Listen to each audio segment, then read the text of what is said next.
Yeah, I'm ready. All right. Oh, wait. I got to take my Claritin. Oh, yeah, there you go. I'm Chris. That's Tyler. He's taking a Claritin. He heard the comments. He's in. He's locked. We're back. Damn. Boy, dog, I can't even, it was early morning. The allergies are going. Hey, save the excuses. But what this means I believe in the power of the correct form of bullying. And I accept the hate. Big dog, we got a loaded show. We got to talk jobs and college football. We got to talk Dylan Gabriel and Stefanski and what was absurd. He threw more pitches than Paul Skeens did. We got to talk about a whole bunch of stuff because it is a loaded Tuesday episode. But I guess I'll open up with the how are you? I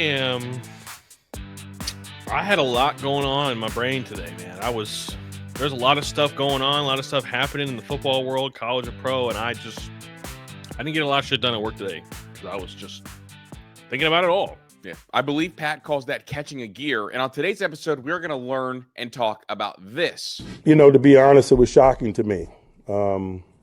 Andrew Berry must be a lot smarter than me or us because it doesn't make sense to me to trade a quarterback that you think enough of to make your opening day starter to a division opponent that's hurting in that area. But that's just my personal feelings. We're going to talk about that later, so stick around. And most of the show feels like it's going to reside in Pennsylvania. I guess, Tyler, where do you want to start? We'll start with this. Your thoughts on the James Franklin firing? It's one of the most unprecedented firings we've ever seen, I feel like.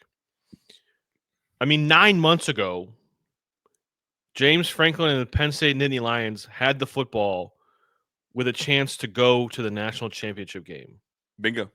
3 weeks ago, they had the football with a chance to beat Oregon. It was 16 days ago. 16 days ago. And then it's just, he's fired. They lose 2 games they shouldn't have lost, and he's gone. Mm-hmm. This is a guy who was, I think the 10 wins a year thing is a little overblown, but a very consistent, relevant program in college football. I don't think it's overblown because only 8 schools are doing that. No, he didn't win 10 games every year. Just about every year. As of late, it was every year. After he got rid of the Franklining every year, yeah. Yeah. It's just, it's just a wild thing that I didn't, on our reaction show, I said that we are going to find out how the Penn State decision makers feel about their football program. Yeah. Boy, did we find out. They hold them to a really, really high standard and felt like moving on from Franklin right now was the play. I thought, Tyler, and I'll let you continue, but I thought he earned the right to fire his coordinators and run it back with new coordinators. I thought he earned that right. 100%. I was literally saying, I thought what was going to happen is that the administration was going to come to James Franklin and say, somebody's got to die for this. Mm-hmm. It's either you or Andy Koldenicki, but somebody's going to fall on the sword. And I thought for sure we were going to wake up on Monday and be like, yeah, Andy Koldenicki's out at Penn State. And I'm inclined to believe that there was no choice for a sword because every head coach, here we go. James Franklin wanted to be the head coach at Penn State. He said in his first ever interview, he said, I'm a Pennsylvania boy. I'm Penn State at heart. That was his dream job. That was his dream job. So he would have fallen. He's not going to fall on the sword for Andy Koldenicki, who he brought from the Big 12. He wasn't going to do that. Mm-mm. And the fact that he did not even make it to Monday, the fact that it was Sunday morning, he got delivered the news Sunday morning that he would not be returning as the Penn State coach. I don't think people realize how mind-blowing that is. Yeah. Because I think people are caught up in the emotion of the 2 awful, horrendous losses. Yeah. And I think that's part of why he got fired. But I think the writing was on the wall when he lost to Oregon. It was I think the 2 losses sped it up, but I don't think he was making it through. Because, if he loses to Oregon, he beats UCLA, he beats Northwestern, but then he loses to Ohio State again. I could be wrong. I could be really wrong. You're 100% wrong. I think you're caught up in the emotion of it. Harbaugh didn't get fired. Lane Kiffin didn't get fired. Like, he was fine forever. Like, no one's going to fault you for losing, especially to this Ohio State team, because this Ohio State team is going to go end up winning the national title. And so you've played them close year in and year out. Each of the last 3 years, you've played them close, and Ohio State's had a national title contending team. Yeah. He won 2 playoff games last year. I mean, they basically set off 2 bombs. Yeah, like he was not getting fired if they don't lose those 2 games. Because here we go. At 10-2, Tyler, what is Penn State? A playoff team. And who they've always been. Yeah, I'm saying they're still a playoff team. Yeah.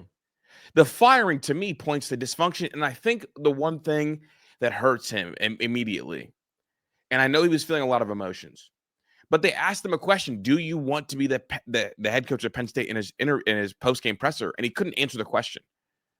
Yeah. Yeah, I can't imagine what was going through his head when he walked off the field against Northwestern, when he had his daughter walk ahead of him. Yeah, well, that shows me that he was super self-aware of what was going to happen. Yeah. I mean, it's just one of the most, I think it's one of the most wild firings in the history of college football. When it happened, 100%. How we got here, it's just, paired with the buyout. We haven't even got it. Paired with the buyout of $50 million. And also, here we go. This tells me that Penn State holds their program to a higher standard than Florida State holds their program to. And Florida. Both of them, but particularly Florida State. And here's why Florida State. Florida State last year was really, really bad. But the year before, even though it didn't end in any kind of hardware, bought Mike Norvell another year. Yeah. What James Franklin did last year ended up with more hardware than what Norvell produced that first year. And he got fired in the middle of the season. Yeah. After 2 losses. This tells me that Penn State values their football team more than Florida State does. I'm curious, though, was this an emotional firing, or did they have someone in the back pocket? Because that's now the conversation that's going to be had. Well, I do want to, yeah, that's a great question. I do want to ask, do you think the Oregon loss broke the locker room? I do not. Okay. I think that they thought they could roll into UCLA and steamroll them, and them getting shell-shocked like that. I think that's when the team lost faith in the coaching staff. Okay. Because UCLA made it look really easy.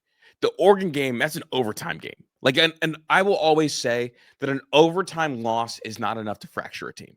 Now, if it's a bludgeoning, okay, got it. Because it's like this. It's like, did you feel like the Ohio State football team was teetering in the balance a year ago when they lost by 1 point at Oregon? Not that game. No, you didn't. The other loss. No, the other loss makes it feel like it's teetering. But, like, I don't feel like really tight losses to really elite teams breaks a program. I was just wondering because it's been so many of those games that they've lost. And at some point, it's like, dude, we're never going to do it. Yeah, I think it'd be It's almost like they were hung over. Yeah, I feel like they were emotionally spent against UCLA. Yeah. It's like, because I don't know, but my thing is, I think that kind of line of thinking applies more in professional sports. Okay. Like here we go. Like the best example I can come up with for what Penn State maybe was that the Toronto Raptors for all those years when LeBron was just lurking in the East. Mm-hmm. And it's like every single year, it's just the same thing. And after that last time, they blew up the whole Toronto roster. So like, we can't do it. We need to make drastic changes to go get it right. Sure. And then they reset for when LeBron wasn't even over there anymore. Yeah. I mean, it's definitely, yeah. I was stunned. Me too. I was really stunned. And of course, we like recorded our show, and then I had it edited and like processing it to be loaded, and then bang, I think we texted each other at the same time. Yeah. I texted you, I said, holy shit. Holy shit. And then I said, oh my God. And then you said, holy shit again. Yeah. You just sent the same text twice. Yeah, it does, moving forward, I don't know. Curt Cignetti's not coming to Penn State. Correct. They can't afford it. They just paid James Franklin $50 million to go away, and buying out Kurt Signetti is going to be another $50 million. They're not doing that. I don't know. Matt Rule, I think, is very 50-50 in my opinion right now. I know they asked Matt Rule in the media today, and he did the coach speak thing, which is usually the kiss of death, like, I'm out of here. Yeah, it literally means nothing to me. I heard what Brian Kelly said about the LSU job at Notre Dame. My top pick if I was a Penn State fan, and actually, if I'm a Penn State fan, I want them to go get Matt Campbell. And here's why. Matt Campbell, to me, Penn State feels like Penn State's not the pressure cooker that Ohio State is, that Alabama is, that Georgia is. It's not that type of program. Mm-hmm. It feels very family oriented. It feels very community entrenched. Like the community feels bigger, more a part of it. Not bigger, more a part of it. The location plays into that too. Yep. Mount Union, and this is from personal experience. I went to Mount Union. Mount Union is the same way. Mount Union is very family. Their football program is very family oriented. Larry Karras was there for a long time. His son took it over. The families are a part of it. The community, Mount Union football is the community in Alliance, Ohio. That is where Matt Campbell came from. That is who he is as a person. And then he goes to Iowa State, which Iowa State is very much the same thing. Mm-hmm. Matt Campbell has been producing at a high clip at a place that's very hard to recruit at. Is Penn State a little bit easier to recruit than Iowa State? Yeah, it is. There's just you have a really awesome stadium that seats 100,000 plus people. You're in the Big Ten, and you have a very rich history of being a very competent, achieving program. Yeah. But still not easy. You're still not going to recruit the same way that Ohio State does or even Michigan does.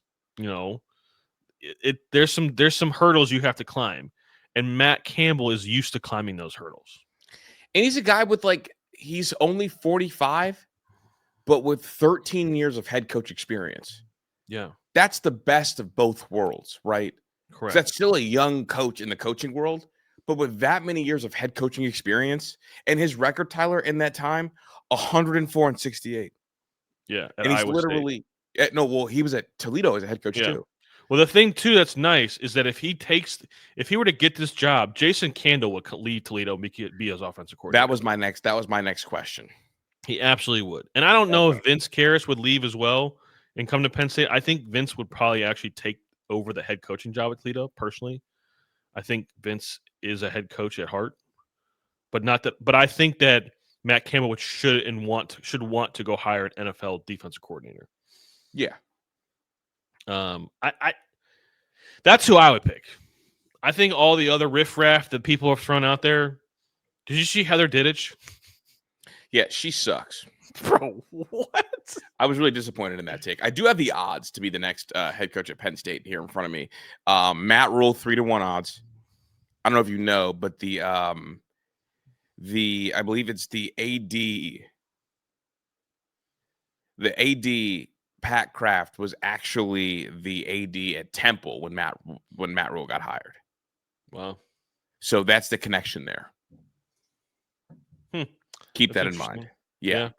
3-1 odds, Matt Campbell. 4-1 odds, Bill O'Brien. 6-1, Kurt Signetti. 8-1, Lane Kiffin. 10-1, Manny Diaz. 12-1, Urban Meyer. No shot. 14-1, Joe Brady, who was there with Moorhead. That's where he made his first stop before Moorhead sent him off on his way. And then Matt Campbell's further down, tied with John Gruden at 18-1 odds. All right. Well, I'll tell you right now, Urban Meyer would never go there. Not a chance. Urban Meyer would make so many people at Penn State super uncomfortable. Yeah, they're not ready for that. No. John Gruden also not going to go there. Kurt Signetti, like I said, is not going to. Lane Kiffin's not going to go there. I think Lane Kiffin is going to take if he leaves Ole Miss, he's taking the Florida job when Billy Napier gets fired. Yeah, I think honestly, this firing should have Lane Kiffin watching his back. Because don't get it twisted, Bubs. You're just James Franklin with hair. And entertaining. Yeah, you got a little more spunk. You don't yell at fans. Yeah, I personally like Lane Kiffin. I think he's No, me too. Here's the thing about Lane entertaining. Kiffin. Lane Kiffin, a Yeah. Lane Kiffin team is always going to have really good offense and really good skill guys. I also people have said Alex Golish. I think Alex Golish is either taking the Florida job if Lane doesn't take it, or replacing Lane at Ole Miss. See, I don't know, man. Alex Golish is a Big Ten guy. I don't think Alex Golish is taking that job. I really hope not. You know where Alex is from? Yeah, he's an Ohio guy. Yeah, he's from up here. Yeah. He's part of the big master plan. I mean, the other name that I saw that's being thrown out there that's just unbelievably bad is Mike Elko. Like Texas A&M is a significantly better job than Penn State. Yeah, that's a sleeper account. I think his agent's trying to get him another payday. Yeah, there's no way I would ever leave Texas A&M for Penn State. Dude, here are the stops that Golish had before USF. Toledo, Illinois, Iowa State with Matt, and then UCF, then Tennessee, and then South Florida. Yeah. I mean, I don't want him at Penn State because I think he would be a problem at Penn State. I think Alex Golish or Lane Kiffin is. I think Billy Napier is getting fired at the end of this year, and I think it's Alex Golish or Lane Kiffin's job if they want it. And then you think if Lane does go over there, that Golish would take the. Yeah. Yes. Okay. What are the chances that this Penn State situation becomes Bo Pelini 2.0 in Nebraska? Very high. They have to get this right. They have to get this right. And when you pull the trigger and pay that buyout right now, you put a lot of pressure on yourself to get this right. This has a high chance of not going where you want it to go. A very high chance. And the thing about it too is now what we're seeing, and this is the Curt Cignetti effect. What Curt Cignetti is doing in Indiana is going to put pressure on every single new coach from here on out. Yeah. If he can do that at that place, boy, you better produce me some wins at this place. Quick, fast, and in a hurry. Yeah. No doubt.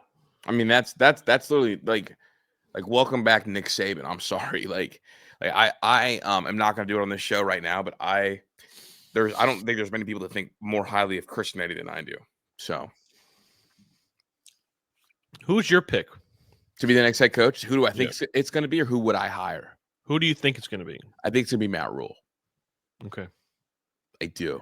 I do want to bring up that I think Brian Hartline is going to get a phone call from Penn State. I 100% agree. And if they do, then that's them committing to going away from the family approach. Correct. And going more factory approach. Their next hire, they have to decide if they want to be family or factory. Matt Rule's family, Matt Campbell's family. The factory guys, that's Hartline. Listen. Hartline's factory. I think very positively of Brian Hartline. I think he's the best position coach in college football. I think he's the best recruiter in college football. I think he's done I can't say enough about what he's done with the job that he's been asked to do. I still am wondering what he's like as a play caller. I think we all are still. Book. People that are criticizing, Ohio State fans that are criticizing Brian Hartline's play calling just need to take a deep breath. He's done it like 4.5 times. Mm-hmm. Everybody relax. Okay? But I don't know. There are things about Brian Hartline that make me wonder if he is like who's going to come with him. I don't think he's got the Rolodex and experience to put together what's going to have to be a top 5 staff in the Big Ten. I don't think he's got that. Like Keenan Bailey's going to be your offensive coordinator. That's what Zach said earlier. I think that's a mistake. Like I think you would like best case for him would to go get Garrett Riley and then hope that Luke Fickell gets fired and see if he'll entertain a call. I don't think there's a prayer in hell that I don't think so either. I don't think Luke would go. So like I don't think I don't know. Well, I was going to say I don't know if Luke's going to get fired, but I also didn't think James Franklin would get fired with a $50 million buyout. So well, the odds for the next coach to get fired is the favorite is Luke Fickell at -250. Yeah. If Brian Hartline were to get offered that job, he will go. He has to go. Yeah, and I don't think he'll get offered that job. I don't think he'll get offered the job, but I would expect to see the next month or so. I would expect to see some sort of rumor that Brian Hartline's got a phone call or getting an interview or blah blah blah blah blah. Well, you know what job could get offered to him and make things a little interesting, and I don't think they'll do it. But there's pressure right now. If Fran Brown gets the Penn State job, Well, we didn't talk about that. If Fran gets the Penn State job, that's a problem for the Big Ten. And then that is a job that's attractive enough. That's attractive enough, I think, for Brian Hartline. Syracuse? Yeah. But I do think I want to say this. I love Brian Hartline. This train is gonna keep mowing. We have said in our own conversations, and I've said this to other people, Ohio State's been having elite wide receiver play for 4 decades. Yeah. Oh, yeah. 4 decades, people. Mhm. This train will keep moving. Exactly. And you know why? There's 2 reasons why. One, because we've always had great receivers. Always. Even during the Tressel era, we had great receivers. Which is so funny to think about. Yeah. Michael Jenkins, Antonio Holmes, DeVere Posey. Yeah, we had dudes. Second of all, Ryan Day's offense promotes wide receiver play. Mm-hmm. Like, we're always going to be fine. I'm not worried about it. And then the third thing, which is why I feel really good about this team being a dynasty, is because I unequivocally trust Ryan Day to make the right hires. Like, Ryan Day feels like he's learned so much and feels like he's going to hit home runs on the hire side to where, like, I've given Ryan Day, like, the keys to my heart, the keys to the program. Like, I trust you. Like, here we go. Was a receiver coach ever going to make or break Bama? No. They went through 2 different receiver coaches and had crazy receiver play the whole way, didn't they? We got Julio Jones. Yeah, I'm just saying, like, people thought that Josh Gaddis was a great receiver coach. No, that train kept rolling. Josh Gaddis was ass. He was, but that train kept rolling, is what I'm saying. So, like, I don't want to slight Brian Hartline, but I want to, like, compliment Ryan Day. And also, the other compliment to Ryan Day, I am so glad that Ryan Day is our head coach and that we're Ohio State fans and people, because we don't have to deal with this in the middle of a season that's supposed to be a championship level season. Well, I had something else I want to talk about, but we kind of gotten here. I think we're in a situation. Ryan Day has now found himself in a situation with an opportunity, with the current situation that's at Penn State, in the landscape of college football, the opportunity that Ryan Day has to take a stranglehold on this whole fucking sport. If he does what what they're capable of doing this year, by beating Michigan, by beating Indiana, and going on and winning another national title.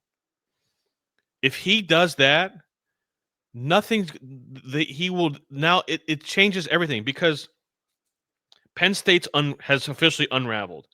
Michigan's unsure of if they like their own coach. Mm-hmm. And Sherrone Moore's having an identity crisis. You have Dan Lanning struggling to win big games, which I haven't brought up, but because he's still kind of young in his head coaching career.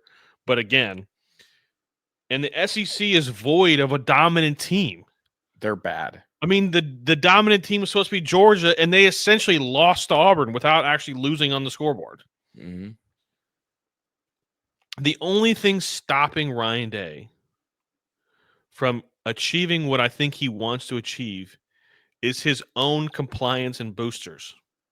I don't even think they're a problem anymore, Tyler, to keep it a stack. Well, we're going to find out because I am expecting to see Ohio State flip some kids in the next 2 months. And it's already happened. It already happened today. But I'm expecting to see some kids that they lost out on in this 2026 cycle to cycle back and get some kids. You know, right the wrongs that happened. Not a lot. I'm just saying I would like to see a couple. No, I'm with you. It's funny because, like, I'm strongly of the belief that Ryan Day's got a chance to take this sport over. And I'm getting to the point where I think the number one challenger might be Cignetti at Indiana. Yeah. And that's definitely an issue. And The nice part about it is until proven otherwise, the only team that makes me nervous when Ryan Day's the head coach is a team that's up north and wearing a winged helmet with maize and blue. 100%. But now with the playoffs, it's like I think he should be able to relax in that game a little bit more than he normally would be. He's got to get the first one, but then after that, my stance though is going to end up being, Tyler, that because the Big Ten is better than the SEC right now, and he's dominating the Big Ten currently, his toughest games, his toughest stretch might be during the season, because come postseason play, we're going to be punching down again because the top dogs are all in our conference. And that is a unique thing that not a lot of people talk about, because what was it for Alabama? It was almost easier to win in the playoffs. The hardest part for Bama was making it to the playoffs. If they made it, they were bludgeoning you. Yeah. I hope that he understands what's happening. Look, I'm sure he does. If I see it, I know. Perfect timing. It's never been more perfect timing than this. Yeah.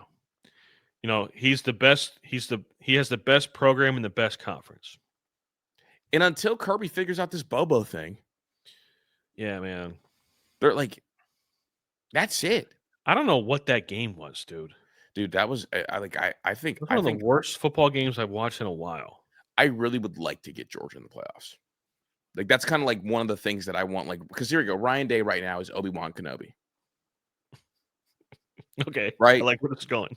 You feel me? Like Darth Maul, I'll take care of that. Anakin Skywalker, I'll take care of that. Then Darth Vader, I'll take care of that. Palpatine, I'll take care of that. You know why? Bodies. You know I don't want to see George in the playoff? Because what Matt Patricia would do to Mike Bobo would be a prisonable offense. Would that be the Ed Warner versus Brent Venables? Yes. Dude. It was so bad that they fired Ed on the plane. It would be so bad. It would be so bad. What Matt Patricia would do to Mike Bobo would literally be, it would change Mike Bobo's career forever. Yeah. In a bad way. It would. And I don't really want, I'm in a good mood tonight. I don't really want that to happen to somebody. Yeah, because you want him to stay there as long as possible. Yeah, that too. I think Notre Dame's going to end up being fantastic by the end of the year, by the way. I think CJ Carr is probably the best or second best quarterback in the sport. Who's the best? Who's the best? Who's your best? Who's your top dog right now in the quarterback position in college football? Ty Simpson? Okay. I go Ty, and then I have a tie, weird, between CJ Carr and Mendoza. Okay. Where do you have Julian? In that next group. Okay. I did have a question. I had a thought, and a lot of it comes from what just happened with James Franklin at Penn State. I feel like there's a lot of, when it comes to like rankings and evaluating these teams and their resumes, I feel like there's a lot of revisionist history that comes with a win. Mm. And the only reason why I'm thinking of this is because when Oregon and Penn State played, everybody considered them to be good teams. Both really good teams. And then, so at the time, that was like a really good win. But nobody thinks about what happens to a team after a loss or a win. Like, for example, this is a big what if. What if Ohio State still beats Texas, but we win the game 35-32, and Arch plays well? And Arch then, he plays what they lose, but he plays what, and then they go on and they can. What if what Matt Patricia did to Arch Manning set them back? I think did that still make them not is that fair? That's now considered not that good of a win? I mean, I still consider it a good win because Texas is talented. It's early in the year. And I just feel like the revisionist history is an unfair thing when it comes to evaluating these teams, and because there's nothing you can do except win the game in the moment. It is, but only in the moment, because when it's all said and done at the end of the year, no one's going to look at that Texas win and say it was a bad win, as long as Texas doesn't fall off a cliff. And even Oregon gets credit for the Penn State win, because I think intelligent fans can identify how good you were on that given Saturday. Sure. Because that Penn State-Oregon game didn't feel like two suspect football teams playing. It felt like what? A heavyweight brawl. Yeah. And I think feelings of games matters. But when Here's we're the other example. When Ohio State in 2017 lost 2 games, nobody was saying that was a bad football team. 2017. That's when they lost to Iowa. Okay. They lost to Iowa and Oklahoma, but Oklahoma still got credit for a really quality win, right? Yeah. That is what Texas is. Okay. Yeah. I hear you. I just because I hear you could feel it coming. Well, and you know what it is, Tyler. It's less about logic and more about we don't want to acknowledge Ohio State as this juggernaut team. So how can we apply a standard to them that we don't apply to anybody else? Yeah, and I'm not coming at this just as an Ohio State lens. Like I think the LSU and Clemson, that game, like at the time, that was a good game. It was. I feel like LSU should get credit for beating a good team. I think that the issue with that one is Clemson looks very, very deeply flawed. Sure, I think what I'm looking at is like, are we not thinking about what happens because it's such an emotional, like college football. The reason why I like college football more than the NFL is because it's so emotional and the highs are so high, and it feels the urgency of every game is higher in college than it is in the NFL. Yeah, really high because you live and die on every given Saturday. Correct. So, and it's like, and college football still has lesser, but it still has the feeling of you have to win every game. Yeah. You still have that feeling in college that you don't have in the NFL.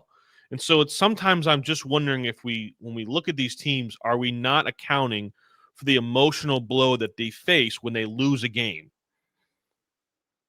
Is it fair? It is not fair, but I guess that's what keeps the sport holy. Sure. Yeah. I just don't want to see, when if Michigan loses to Washington and then Michigan loses to Ohio State and they're 8-4. Well, does USC's win over Michigan look worse? Should it look worse? I don't think so. Mm-hmm. It was a great win. It was a big win at the time. Michigan was we thought they were playing well, and they were playing well, and USC beat their ass. Yeah. And it's like, why does that make it less of a win if they go on to lose 2 more games? Even though they were ranked in the top 20. Because it's a resume battle. Do you think Michigan should and would move on from Sherrone Moore?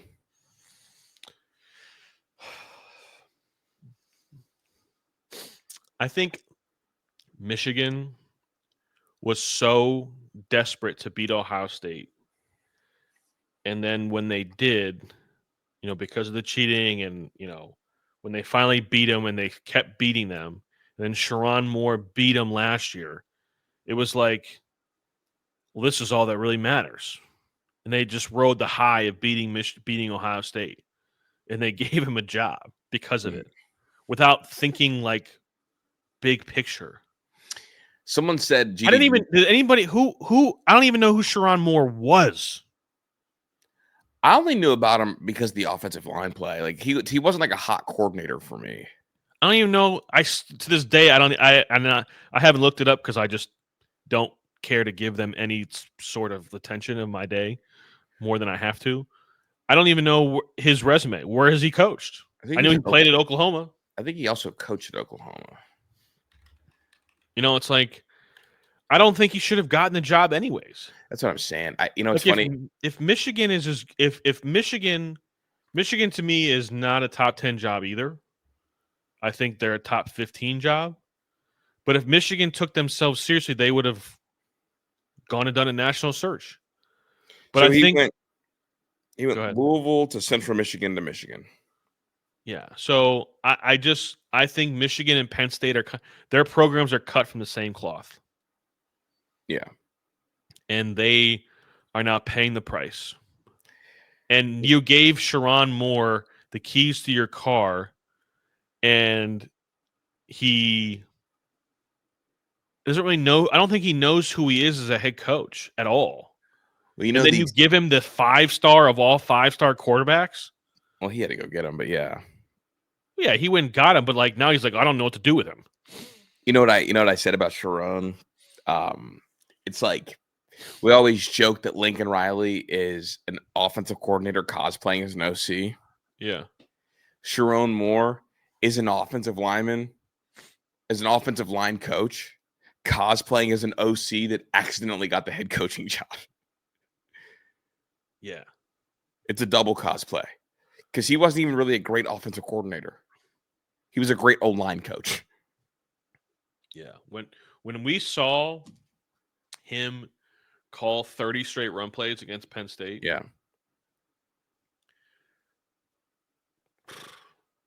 That I know they won the game, and like Michigan like held their hat to like tip the cap to him, like, oh, you just won the game. Like the rest of the country was like, that is not going to work forever. No, it's not how we do it. Because eventually, like if you have these great offensive lines, eventually it's not going to be as good. Like eventually those players are going to leave. Like no matter what happened this year, Mason Graham and Kenneth Grant were both first round defensive tackles. Mm-hmm. You don't just replace them. Not even Georgia does that. No, they don't. So it's like they were going to get worse. And now you just have, I mean, the stunt he pulled today with the Carhartt jacket, like what in the corny as hell is that? It's Jover. It's Jover. You know what I hope happens? I hope Cignetti blows up everybody. I hope the reason that Penn State fired James Franklin was because Cignetti was flirting with them behind the scenes, even though he doesn't intend on taking that job. And I hope that he does the same thing to Michigan. Well, I want Ryan Day to send them into the black hole that they to the ether. Okay, that's what I want to happen. I want Ryan Day to just relax and just go coach football the way that he always coaches football. And he can get there. He can do it. We've seen him do it before. We've seen him like honestly, like we saw him kind of like let Dabo know there's levels of this big dog. Have you ever seen Cars? The Cars series? Yes. Have you seen the third one? They all kind of blend together at this point because I watched. Well, it's them. like I watch them each like once a month. Right. So now. I just know the premise of the third one. It's like there's like these new higher tech fast cars, and they're beating all the old cars. Yeah. That's what Ryan Day did to Dabo Swinney. Correct. And I want him to do the same thing to Sharon Moore. But he just got to do it. I can't even talk about it this point because he's just got to do it. I do want to switch gears, right? Do you have any more college stuff that you want to hit? No, I think, do you want to list off your top jobs? Yeah, I'll list them off. Ohio State, Texas, Oregon. Those are my top three. This is in order, right? Yeah, I'm going to put them in order. The top jobs in America, according to Tyler McCormick. Ohio State, Texas, Oregon. I think Oregon's money, their facilities, it's just they're the cool job right now. It's the cool program right now. Mm-hmm. Ohio State and Texas are the two biggest brands in college. They have facilities, they have resources, they have money, they have it all. Then I have this next crop that I don't know how to order them. And I'm going to give Chris flowers because we debated this, and I was caught in the moment when Florida State beat Alabama. But in some order, Bama, Georgia, LSU. I think those three programs are currently in today's landscape maybe lesser than LSU, but like Alabama and Georgia are interchangeable. I think LSU at its peak, I mean, they've won 3 national titles with 3 different coaches in the last 25 years. Mm-hmm. Like, I don't know. That's really good. And then I have the next batch would be Texas A&M because they have crazy money. Crazy money, dude. Crazy. And they are in Texas, so the recruiting base is there. Their facilities are crazy. Then I have, and this is where I think, Chris, I have USC, Miami, Notre Dame. Like those 3 classic blue blood programs that have had the highs. Their highs are very high and they've had low lows. But there's the highs are like when they get going, like does it get better? Yeah. Early 2000s Miami, mid 2000s USC. I don't think I think the Penn State job is better than the Miami job personally. But this is Tyler's list. Tyler's tier list. And then I would take Clemson over Penn State. Okay. And that's so actually Clemson's 11th, and I have Penn State 12. Okay. but Notre Dame, that would be mine. So, there's only one like Ohio State to me is the number one job because it's a coach proof program. It's just No, I agree with you. Top Yeah. job in America, not top job. That's a good list. I wanted to let you give your flowers. You've been giving that a lot of thought, and I am glad that we finally agree on the Alabama thing. yeah. But dude, college football's emotional. We get caught in the ebbs and flows of it all the time. Yeah. I was really down Kalen DeBoer, and now I've kind of flipped my switch, and I think if Kalen DeBoer can run the table in the SEC and go to the SEC title game, I think it'd be the second best coaching job of the year. I joke with people that the SEC is so bad, the hardest game on the schedule was Florida State. Yeah. So we got to talk brownies, dude. Dude, Kevin Stefanski's sick, bro. I don't care what anybody says. He's a sicko. But you know what? Before we get to Stefanski, let's play this and then talk about Mike Tomlin. To be honest, it was shocking to me. Andrew Berry must be a lot smarter than me or us, because it doesn't make sense to me to trade a quarterback that you think enough of to make your opening day starter to a division opponent that's hurting in that area. But that's just my personal feelings. What a bizarre answer. And I guess I want to give you the floor for him even feeling the need to attack it with this kind of intensity. I think this is super lame for Mike Tomlin. Me too. He felt a certain type of way because Cincinnati's chasing the Steelers, and he feels threatened because the Browns gave them a quarterback. First of all, they gave them a 41-year-old quarterback behind a top 3 worst offensive line in the NFL. If that's what you're worried about, Mike, you got issues, bruh. Second of all, if I'm Andrew Berry, I don't give a fuck about what Mike Tomlin thinks I should be doing with my team. I am so far away from competing that it doesn't matter. If you feel a certain type of way about who I trade with, that's a you problem, dog. Not a me problem. I got my own shit to worry about. I got my own team I need to get fixed and get better. And what you think competitively it helps how this trade affects you has nothing to do with me. If Mike Tomlin's worried about Joe Flacco and the Bengals, he's not the guy that I thought he was. Bingo. Period. My point was Andrew Berry might have done you a favor, Mike Tomlin, because there were better quarterbacks, more dangerous quarterbacks that the Bengals could have traded for. And Berry made the decision, sent him Flacco, because if they would have got somebody else, they probably would have been better, right? The Bengals called the Browns. Yeah, I'm feeling they could have got someone better. Well, I'm sure they could have. And they didn't. But, they called me. Yeah, what you want me to do? I'm worried about me and mine's, dog. Yeah. You and yours is irrelevant to me. Especially right now, we stink.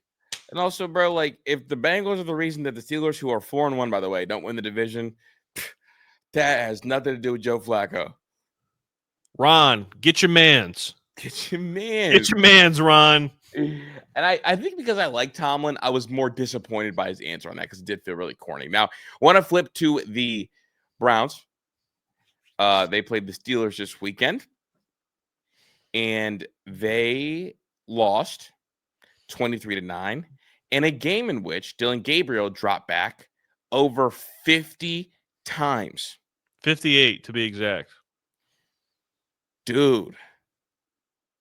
Recipe for a disaster, and a disaster is what you got. Honestly, they should feel lucky that it didn't get worse than it did. So a couple things. Kevin Stefanski dropping Dylan Gabriel back 58 times is a crime. Bingo.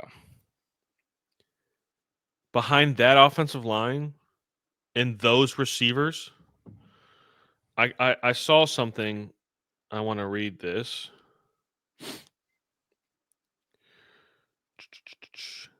89 wide receivers and tight ends are ranked in ESPN's receiver scores. Not that I want to give too much credit to ESPN and their receiver scores, but hey, this is what we're going to use for the time being. It's a reference point. Which takes into account how well they perform in getting open, making the catch, and generating yak. This is where the Browns pass catchers rank. Cedric Tillman, 76th. David Njoku, 81. Harold Fannin, 82. Isaiah Bond, 83. Jerry Jeudy, 87. That's what you decided to throw to 58 times? So, yeah, we got an elite receiver core. Let's ride. The left tackle doesn't even know his own name today. Bro, you're right. Fuck. First of all, Kevin Stefanski chose Dylan Gabriel. That was his pick. Dylan Gabriel looked small. He got it swallowed by the pass rush. He couldn't see the field. He should have thrown 4 picks. I counted. I went back to his. He should have thrown he threw about 10 balls that would have killed the receivers if they were on target. A lot of hospital balls. Yeah, it was bad. I mean, I don't want to kill Dylan Gabriel because he has nothing to work with. And he's not being put in positions to succeed by his own coach and play caller. However, he looks tiny. He looks like a child out, like it's like a Make-A-Wish Foundation. He looks like he doesn't belong out there. Yeah. And so Kevin Stefanski picking Dylan Gabriel, that's an indictment on Kevin Stefanski to start with. Let's start there. Your evaluation of the quarterbacks, I'm questioning it to a high level right now. The game plan itself, also, Quinshon Judkins was on the field 33 of 82 snaps. Which I don't understand that. Your best player on offense was not on the field he was off the field more than he was on the field. Best player, that's really not that close to me, at least. No, I think David Njoku is a pretty good player too, but Njoku was good. And then Harold Fannin, I think, is 3rd. What are we doing, man? That's not an offensive game. That's not a strategy. That's not a game plan. No. As soon as things get hard, he just wants to throw the ball. And I've seen this coming, man. His tendency kind of signaled to this. I don't know what firing Kevin Stefanski in the middle of the season does for you. I don't think it does anything for you at this point. It gives you a chance to alter your offensive identity more towards your personnel with whoever comes in and is the interim. Well, I can tell you right now who the interim play caller would be. It would be Tommy Reeves. Yeah, and that'd be terrible. But it would be closer to what your identity is, right? I don't even know what the identity is. The identity should be running the football. Well, I do think they need to fire Paul DePodesta and Andrew Berry tomorrow. I would contend that this game plan and Joe Flacco leading the league in dropbacks when he was playing is enough for me to say I've seen enough. Because now what I'm thinking about, and I think you should go through this lens too, what I'm thinking about, Tyler, is do I trust you with the development of your next quarterback? Well, I was going to get there. I'm not saying that I'm firing Stefanski after the season. Like Black Monday, he's gone. My thing is I need to find my GM first. Okay. Because he's going to get the chance to hire the next coach. Okay. So I need to start that process now. And for me, Barry doesn't go. So that's where we're on different pages. I think Barry's got to go. Okay. Now, the game plan is bad. The game plan was horrible. The talent on the offensive roster is worse. And my argument is the big And whose fault is that? The big clog, I put that on Haslam. I mean, the fact that all the props go to Jimmy Haslam, but you can't fire the owner. I'm saying the thing is the most expensive player on the entire team doesn't play. And it wasn't my call to pay him.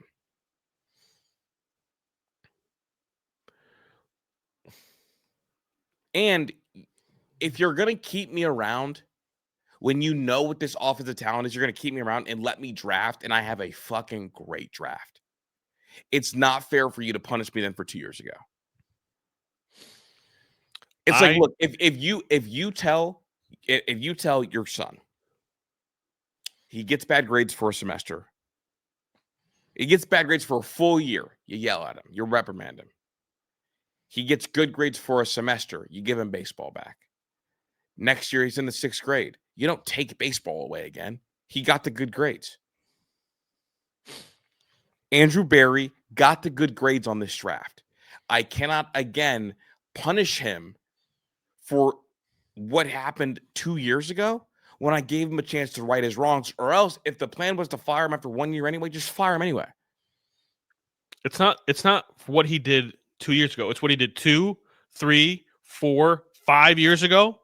So then this whole thing, this team is worse since he's gotten here.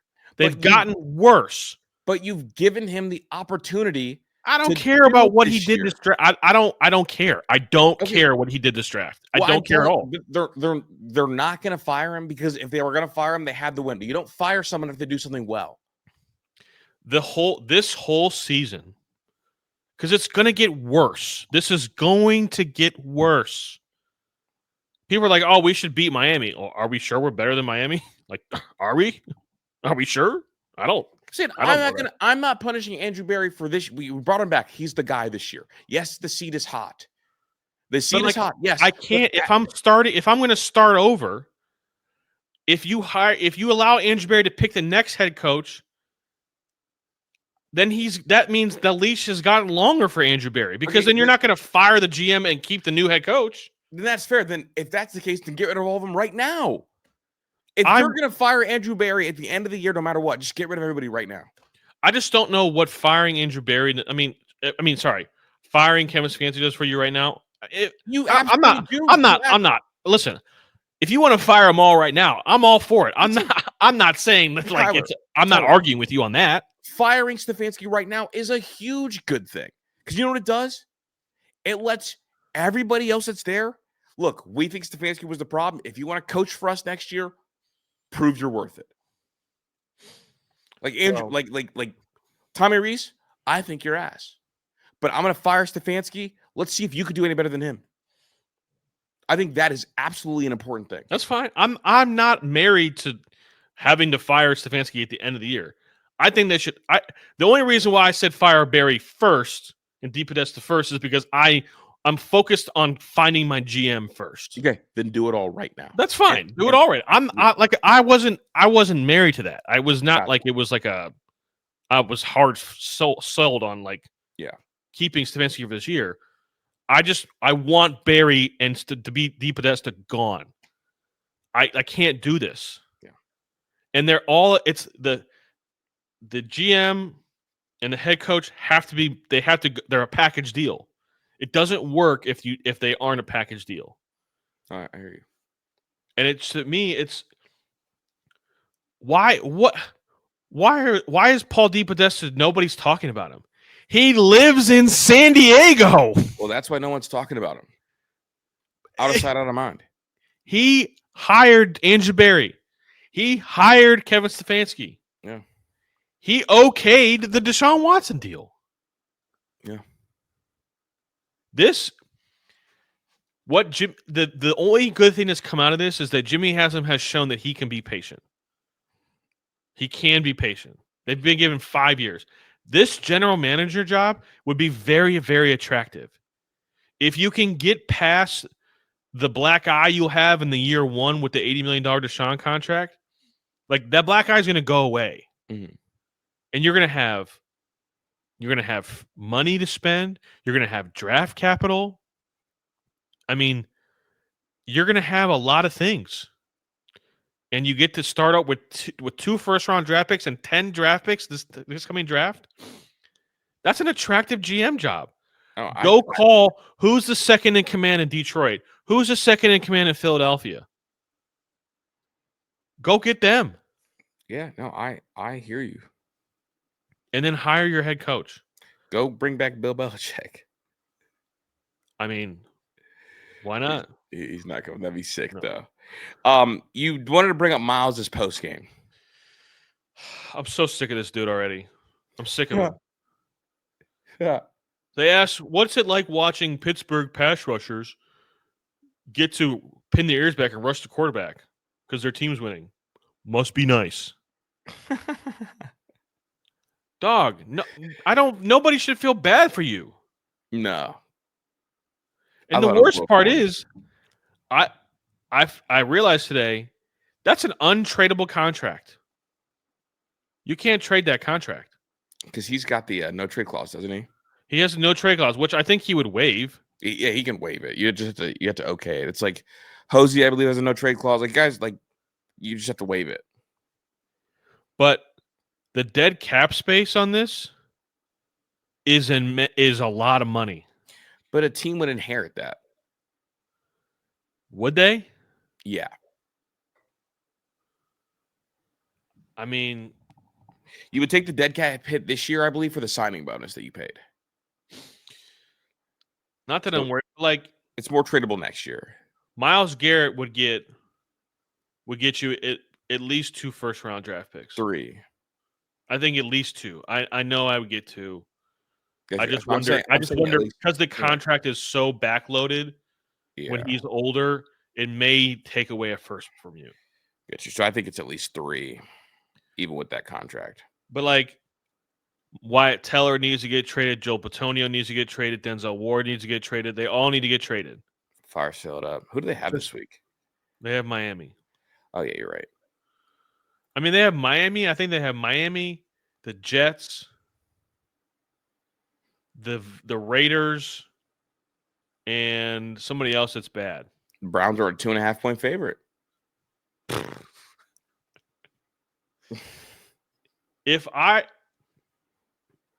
Who would you pick to be the next Browns head coach?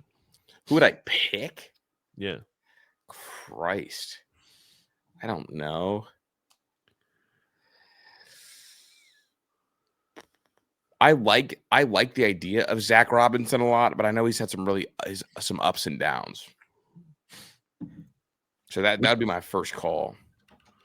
Would you hire Mike McDaniels to be an OC? What, I hire who? Mike McDaniel. I don't think he's getting fired. You don't think so? No. I think he's getting fired.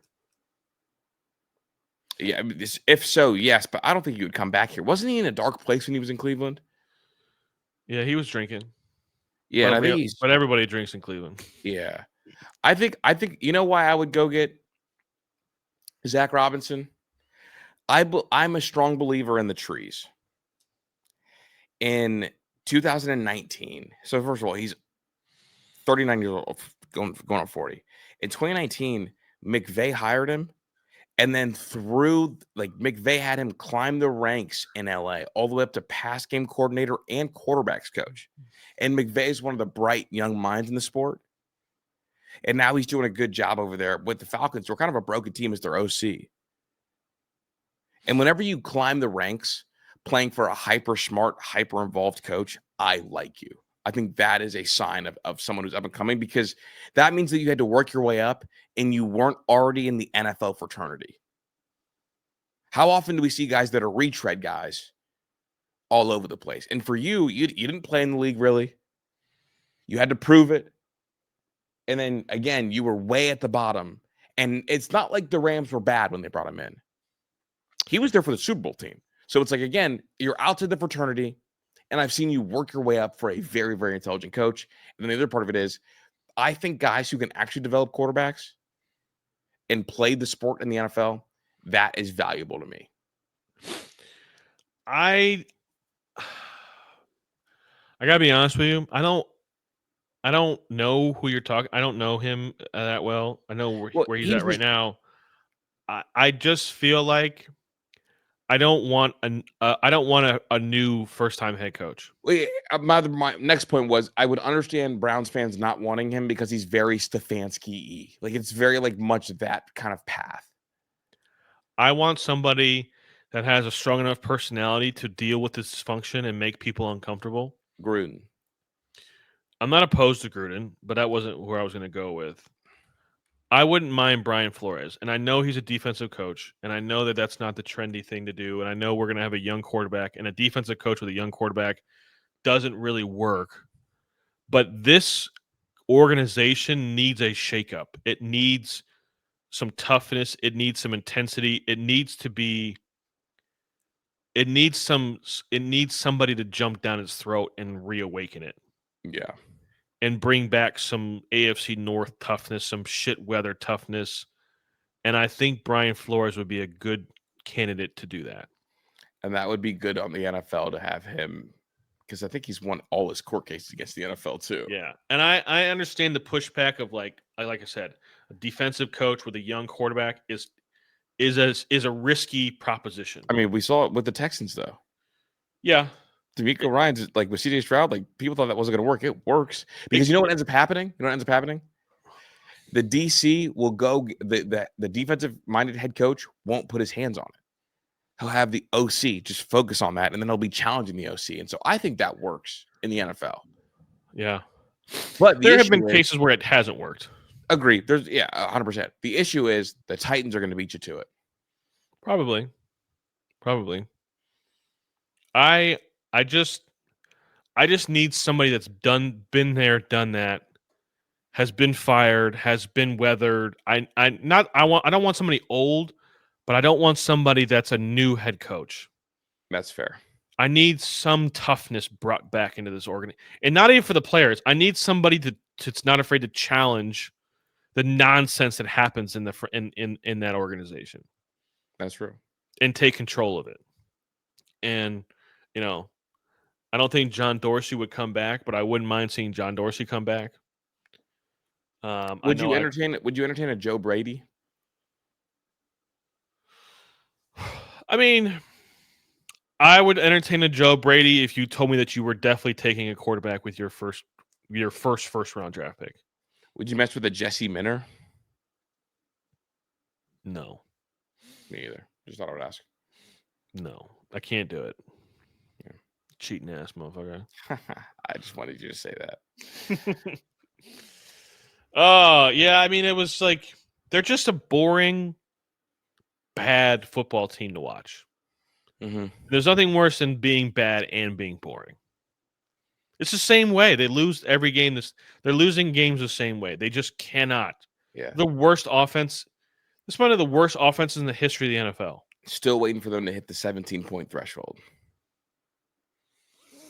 There's like, I think I saw a thing where there was like 15 Major League Baseball teams that scored more runs in a game than the Browns have scored in a game. That is actually hilarious. I love that. That's awesome. What about, here we go. Last one. Would you welcome a reunion with Todd Monken? Has Todd Monken been a head coach before? I do not believe so. But he's definitely grizzled and been weathered. I wouldn't be opposed to that. I would not be opposed to that. I don't hate that idea. I have seen a few mentions of a certain John Harbaugh being mentioned as being fired. If John Harbaugh were to get fired by the Baltimore Ravens, I would be on the first plane and land it in his front yard and ask him how much money he wants. So what the hell? If John Harbaugh were to get fired, I would go to his front door and be like, here is a blank check. How much? I'm at your door, biatch. Hey, John, can we talk to you? Yeah, let's schedule a time. Well, I'm at your front door right now. Yeah. Said, I can't really hear you. There's something loud going outside. That's me, Jonathan. Yeah. Come be my head coach, please. Yeah. Do you ever hear me out? I do. What do you got? The best, now that this is kind of a seasonal thing, but the best pumpkin themed food is a pumpkin roll. Pumpkin rolls bang. Bang, dude. Pumpkin rolls bang. They're better than pumpkin pie. They're better than pumpkin cookies. Yeah. They're better than pumpkin spice lattes. Yeah. Pumpkin roll is the premier pumpkin dish. I guess I'll keep it in fall because I'll kind of piggyback off of that. I do not believe that pumpkin should be the official flavor of fall. Apple should. Apple is a better fall flavor than pumpkin. Sure. Apples taste better. Apple picking is better than pumpkin picking. I don't know if you fucking pumpkin pick. Apple cider. Just did that on Saturday. It's good. Apple cider clears every single pumpkin flavored anything, including pumpkin rolls. Apple cider is the single greatest seasonal drink, and hard cider is the single greatest alcohol that comes in a glass bottle, like in a beer bottle. See, I prefer if I'm gonna go with a fruity beer, I'm gonna choose a summer shandy, like a lemon-based beer. Shandies are not bad, but that is like that. You're like those people that said that you preferred Dwight Howard over LeBron James back when they were both in the East. That is not true at all. That is 100% true. That's not true at all. You like Dwight? What does that even mean? No. You like Dwight? No, I don't like Dwight Howard. People that think shandies are better than hard ciders just want to be trendy. I don't really like. I'm not arguing with you. I just don't. I'm not saying you're wrong. I just don't. I don't prefer. I drink lemonade year round, so like I'm the wrong person. You are one of those weird lemon drinkers. I do like lemon. Get a grip. Grow up. I do enjoy an apple cider like a lot. I said I'm Chris. That's Tyler. Fine. Fuck me. Peace.